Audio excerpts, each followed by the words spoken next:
Hello everyone, welcome to NEET chemistry 180। আজকে আমাদের topic হচ্ছে পিরিয়ডিক প্রপার্টিজ অর্থাৎ ক্লাস 11 কেমিস্ট্রির চ্যাপ্টার 3 এর পার্ট 3, যেখানে আমরা ইলেকট্রোনেগেটিভিটি এবং ইলেকট্রন গেইন এনথালপি অর্থাৎ ইলেকট্রো অ্যাফিনিটি সম্পর্কে আমরা খুব ভালো করে জেনে নেব। যেখান থেকে আমরা জানবো ইলেকট্রন অ্যাফিনিটি কাকে বলে এবং সেটা কিভাবে ভ্যারি করে অ্যাক্রস দ্য পিরিয়ড এবং ডাউন দ্য গ্রুপ, এবং সেখান থেকে পিওয়াইকিউ কিছু জেনে নেব।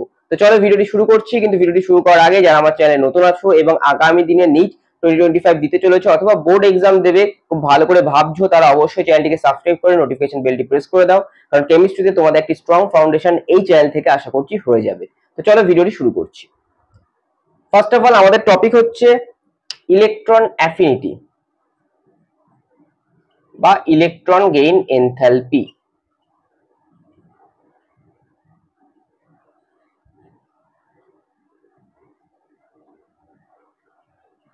কাকে বলে electron affinity or electron gain enthalpy?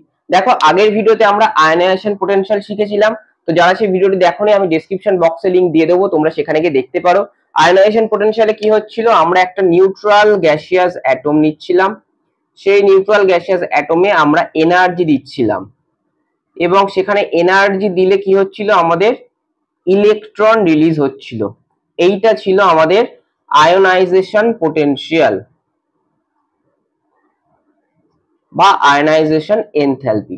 Electron অ্যাফিনিটির ক্ষেত্রে ব্যাপারটা পুরোপুরি উল্টো হবে। এখানে কি হবে, এখানে নিউট্রাল গ্যাসিয়াস অ্যাটম আছে, আমরা বাইরের অর্থাৎ আউটার মোস্ট শেলে একটি ইলেকট্রন অ্যাড করব, এবং এখান থেকে আমাদের যে এনার্জি রিলিজ হবে সেটাকে আমরা বলবো ইলেকট্রন গেইন এনথালপি। দেখো, এখানে এনার্জি যেহেতু রিলিজ হচ্ছে, তাহলে ইলেকট্রন গেইন এনথালপি আমার কি হবে, নেগেটিভ সাইনের হবে। তাহলে আমরা ডেফিনেশন আসতে পারি, the energy released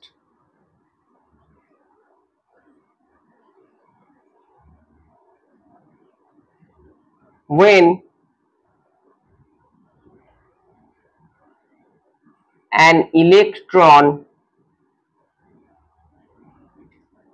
is added to the outermost shell of a neutral gaseous atom। এবার এটা কার কার উপর ডিপেন্ড করে? দেখো, ফার্স্ট অফ অল আমাদের ইলেকট্রন গেইন এনথালপি ডিপেন্ড করে, এক নম্বর পয়েন্ট হচ্ছে নিউক্লিয়ার চার্জ।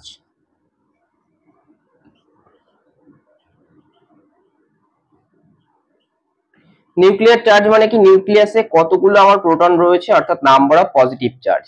যত আমার নিউক্লিয়াসে পজিটিভ চার্জ বাড়বে, ইলেকট্রন অ্যাড করা তত সোজা হবে। তার কারণ হচ্ছে নিউক্লিয়াস যত বেশি হবে, ভ্যালেন্স শেলকে তত বেশি অ্যাট্রাক্ট করবে, তাহলে easier to accept the electron. তাহলে as nuclear charge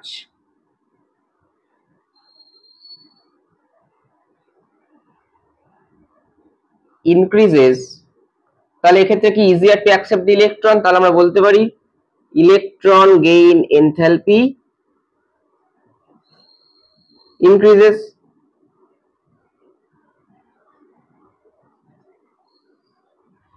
next 2 number point আমাদের আসবে সাইজ অফ দ্য অ্যাটম।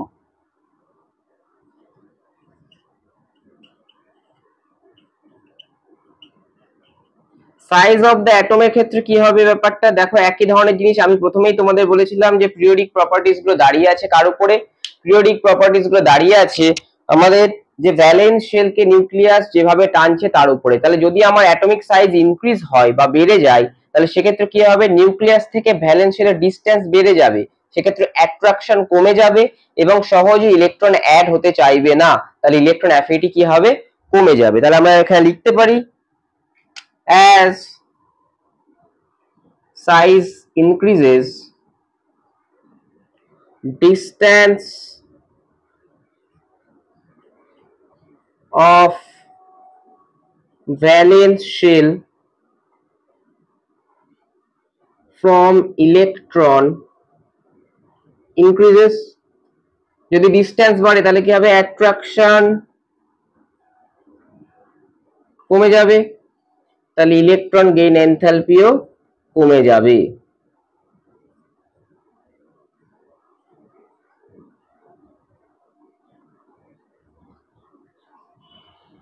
তাহলে এই দুটো ব্যাপারের উপর ডিপেন্ড করে। আর 3 নম্বর একটা ফ্যাক্টর আছে আমাদের, যেটা আমি মুখে বলে দিচ্ছি, পরে আমি ডিসকাস করব। সেটা হচ্ছে আমাদের যদি নোবেল গ্যাস কনফিগারেশন থাকে বা মোর স্টেবল কনফিগারেশন থাকে, যেটা হাফ ফিল্ড, ফুল ফিল্ড অথবা পুরোপুরি নোবেল গ্যাসের কনফিগারেশন, সেক্ষেত্রে কি হবে, সেক্ষেত্রে ইলেকট্রন অ্যাড করতে চাইবে না।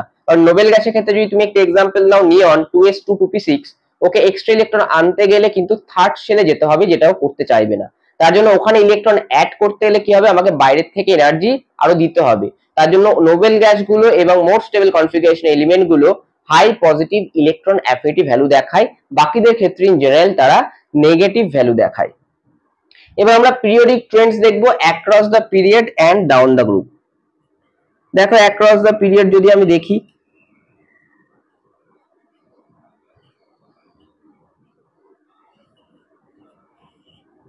ধরা যাক আমি সেকেন্ড পিরিয়ড এলিমেন্ট নেব। সেকেন্ড পিরিয়ডে কে কে আছে? সেকেন্ড পিরিয়ডে আমার আছে lithium, beryllium, boron, carbon, nitrogen, oxygen, fluorine. এবার আমি যখন অ্যাক্রস দ্য পিরিয়ড যাচ্ছি, সেক্ষেত্রে কি হচ্ছে আমার, দেখো নিউক্লিয়ার চার্জ ইনক্রিজ হচ্ছে, কারণ এখানে z ইকুয়াল টু 3, এখানে z ইকুয়াল টু 4, এখানে z equal to 5, z equal to 6, z equal to 7, z equal to 8 আর z ইকুয়াল টু 9। অর্থাৎ এখানে কি হচ্ছে, nuclear charge across the period কি হচ্ছে, ইনক্রিজ হচ্ছে। এবং সেই সঙ্গে আমরা জেনেছি কি সাইজ কি হচ্ছে অ্যাক্রস দ্য পিরিয়ড, ডিক্রিজ হচ্ছে। তাহলে নিউক্লিয়ার চার্জ বাড়লে কি হবে, ইলেকট্রন অ্যাফিনিটি বাড়বে। সাইজ কমলে কি হবে, বাড়বে, কারণ সাইজ বাড়লে কমছিল। তাহলে ইলেকট্রন অ্যাফিনিটি কি হবে, ইলেকট্রন গেইন এনথালপি কি হবে অ্যাক্রস দ্য পিরিয়ড আমাদের ইনক্রিজ হবে। তাহলে অর্ডার হবে lithium less than beryllium less than boron less than carbon less than nitrogen less than oxygen less than fluorine. তো অ্যাক্রস দ্য পিরিয়ড আমাদের কি হলো, ইলেকট্রন অ্যাফিনিটি বাড়লো। নেক্সট আমরা দেখবো ডাউন দ্য গ্রুপ।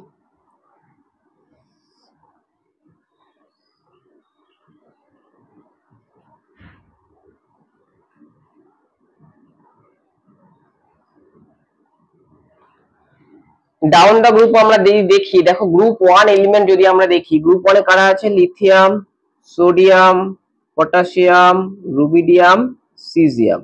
তাহলে ডাউন দ্য গ্রুপ কি হচ্ছে, ডাউন দ্য গ্রুপ কিন্তু আমার শেল নাম্বার বাড়ছে এবং সাইজ বাড়ছে, সাইজ ইনক্রিজ হচ্ছে, নিউক্লিয়াস চার্জও বাড়ছে, কিন্তু সেই সঙ্গে সাইজটা ইনক্রিজ হচ্ছে। আগের দিনে ডিসকাস করেছিলাম সাইজের ভিডিওতে, যেখানে আমরা দেখেছিলাম দুটো অপোজিং ফ্যাক্টর, এখানে নিউক্লিয়ার চার্জ বাড়ছে, সাইজও বাড়ছে, শেল নাম্বারও বাড়ছে। তাহলে শেল নাম্বার যেটা বাড়ছে সেটা কি হচ্ছে, dominant mode than the increasing nuclear charge. তাহলে সেক্ষেত্রে কি হবে, সাইজ যেহেতু বাড়ছে, শেল বাড়ছে যেহেতু, তাহলে ডিস্টেন্স কি হবে, বেড়ে যাবে। ডিস্টেন্স বাড়লে অ্যাট্রাকশন কমে যাবে, তাহলে ইলেকট্রন অ্যাফিনিটি কি হবে, কমে যাবে। তাহলে ইলেকট্রন গেইন এনথালপি ডিক্রিজেস। তাহলে এক্ষেত্রে অর্ডার কি হবে, লিথিয়াম হাইয়েস্ট, তারপর সোডিয়াম, পটাশিয়াম, রুবিডিয়াম, সিজিয়াম। এই হলো আমাদের in general electron gain enthalpy, এবং সেটা কার কার উপর ডিপেন্ড করে, across the period down the group কেমন কি দেখায়। এবার আমরা বেশ কিছু এক্সেপশন জায়গা এবং বেশ কিছু ক্যারেক্টারিস্টিক দেখবো ইলেকট্রন গেইন এনথালপি থেকে, এবং সেখান থেকে আমরা পিওয়াইকিউ সলভ করব। এবার আমরা ইলেকট্রন গেইন এনথালপির একটি এক্সেপশন জায়গা দেখে নেব। দেখো আমি যদি দেখেছিলাম আগে ডাউন দ্য গ্রুপ কি হচ্ছিল, ইলেকট্রন গেইন এনথালপি কম ছিল। তাহলে আমি যদি গ্রুপ 17 এ দেখি, গ্রুপ 17 এ আমার এলিমেন্ট গুলো আছে ফ্লোরিন, ক্লোরিন, ব্রোমিন, আয়োডিন। তাহলে এক্ষেত্রে আমার এক্সপেক্টেড অর্ডার হচ্ছে, ডাউন দ্য গ্রুপ যেহেতু ডিক্রিজ হচ্ছে, তাহলে এক্সপেক্টেড অর্ডার হচ্ছে fluorine greater than chlorine greater than bromine greater than iodine. But this is not true, এই অর্ডারটা ট্রু নয়, এটা ভুল। অ্যাকচুয়াল অর্ডারটা কি হবে, এক্ষেত্রে আমাদের অ্যাকচুয়াল অর্ডারটা হচ্ছে ক্লোরিন, ফ্লোরিন, ব্রোমিন, আয়োডিন। এখানে fluorine greater than chlorine greater than fluorine কেন হলো, আমরা পেলাম কি ক্লোরিন গ্রেটার দেন ফ্লুরিন। তার কারণ হচ্ছে ফার্স্ট অফ অল ফ্লুরিন আছে আমাদের পিরিয়ড 2 তে এবং রাইট সাইড একদম টপ মোস্ট কর্নারে, তাহলে ফ্লুরিনের সাইজ সব থেকে কম। তাই ফ্লুরিনে যদি আমি এক্সট্রা ইলেকট্রন অ্যাড করি তাহলে সেক্ষেত্রে কি হবে, ফ্লুরিনের মধ্যে ইন্টার ইলেকট্রনিক রিপালশন হবে, ফ্লুরিনের মধ্যে 2p সাবশেলের মধ্যে ইলেকট্রন অ্যাড হবে এবং সেক্ষেত্রে স্পেস কম, এবং স্পেস কম হওয়ার জন্য ইলেকট্রন গুলো গাদাগাদি হয়ে থাকবে, তার জন্য কি হবে, তাদের মধ্যে ইন্টার ইলেকট্রনিক রিপালশন হবে, যেটা একে আনস্টেবল করে দেবে। কিন্তু আমি যদি ক্লোরিনের ক্ষেত্রে দেখি তাহলে ক্লোরিনের ক্ষেত্রে 3p তে ঢুকবে, তাহলে সেখানে size more, no inter electronic repulsion.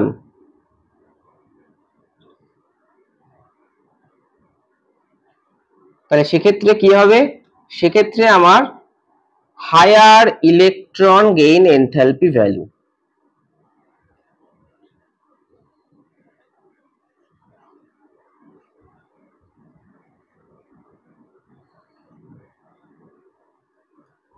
তাহলে হাইয়েস্ট ইলেকট্রন গেইন এনথালপি কার পিরিয়ডিক টেবিলে যদি আমাদের প্রশ্ন করা হয়, highest electron gain enthalpy value হচ্ছে আমার ক্লোরিনের, যতদূর মনে পড়ছে আমার ভ্যালুটা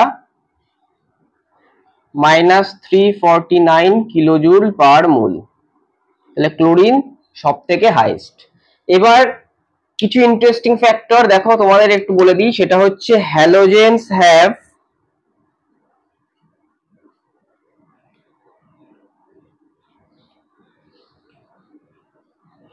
highest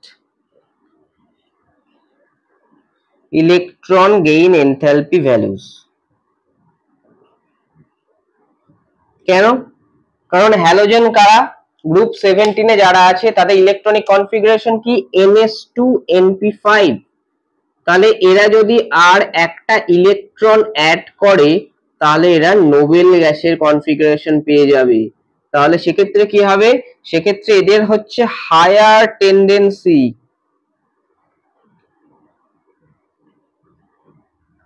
টু অ্যাকসেপ্ট ইলেকট্রন, কারণ একটা ইলেকট্রন অ্যাকসেপ্ট করলে এরা নোবেল গ্যাসের কনফিগারেশন পেয়ে যাবে। So they will have higher tendency to accept electron, electron চাওয়ার প্রবণতা বাড়বে, তাহলে সেক্ষেত্রে কি হবে, ইলেকট্রন গেইন এনথালপি কি হবে, হায়ার হবে।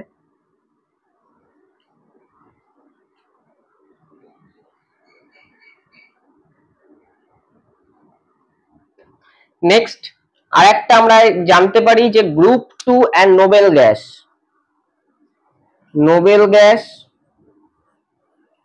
and group 2 elements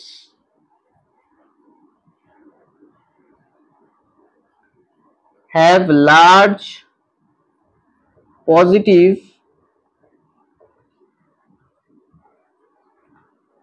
electron gain enthalpy।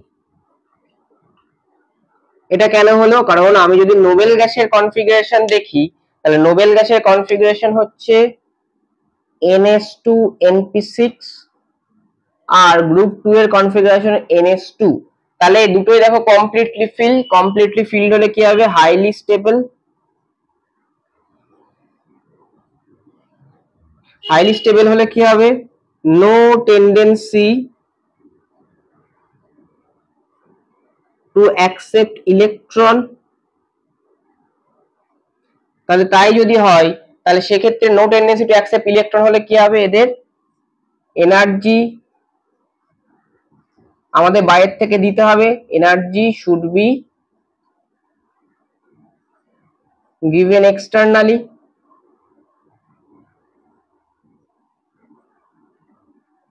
তাহলে ভ্যালু কি পাবো আমরা ইলেকট্রন গেইন এনথালপির, লার্জ পজিটিভ। এই যে অর্ডারটা আমরা পড়লাম, ক্লোরিন, ফ্লুরিন, ব্রোমিন, আয়োডিন, এই কোশ্চেনটাই ডিক্রিজিং অর্ডারে দিয়েছিল, অর্থাৎ আমাদের জানতে চেয়েছিল আয়োডিন, ফ্লুরিন, ক্লোরিন, ব্রোমিনকে ডিক্রিজিং অর্ডারে সাজালে ইলেকট্রন গেইন এনথালপি ভ্যালু কি হবে। তার আনসার হবে iodine less than bromine less than fluorine less than chlorine. এই এক্সাক্ট কোশ্চেনটা আমাদের দিয়েছিল জেই মেন 2021 কোন একটা শিফটে। তো এখান থেকে কিন্তু এই টাইপের কোশ্চেন আমাদের আসতে পারে, যেখানে আমাদের ভ্যালু দিয়ে ম্যাচ দা কলাম দিতে পারে, অথবা আমাদের কিন্তু এরকম কোনটা ইলেকট্রন গেইন এনথালপি হায়ার সেটা বলতে পারে। তো ইলেকট্রন গেইন এনথালপি সম্পর্কে আমরা সবটাই মোটামুটি জেনে নিয়েছি। আমরা পরের দিন ইলেকট্রোনেগেটিভিটি সম্পর্কে জানবো এবং তারপরে আমরা nature of oxides very much important topic সেটি সম্পর্কেও জেনে নেব। যদি আজকের ভিডিওটি তোমাদের উপকার হয় এবং ইলেকট্রন গেইন এনথালপি বা ইলেকট্রন অ্যাফিনিটি সম্পর্কে তোমাদের কিছুটা সাহায্য হয়ে থাকে তাহলে এই ভিডিওটা বানানো সার্থক। এবং তোমাদের যদি ভিডিওটি ভালো লাগে তাহলে অবশ্যই ভিডিওটিকে লাইক করে দিও, চ্যানেলটিকে সাবস্ক্রাইব করে নোটিফিকেশন বেলটি প্রেস করে দিও এবং বন্ধুদের সঙ্গে শেয়ার করে দিও। আগামী দিনে এরকমই টপিক ওয়াইজ আমি তোমাদের জন্য ভিডিও নিয়ে আসবো যাতে তোমরা কেমিস্ট্রির প্রত্যেকটা পার্ট খুব ভালো করে বুঝতে পারো। নমস্কার।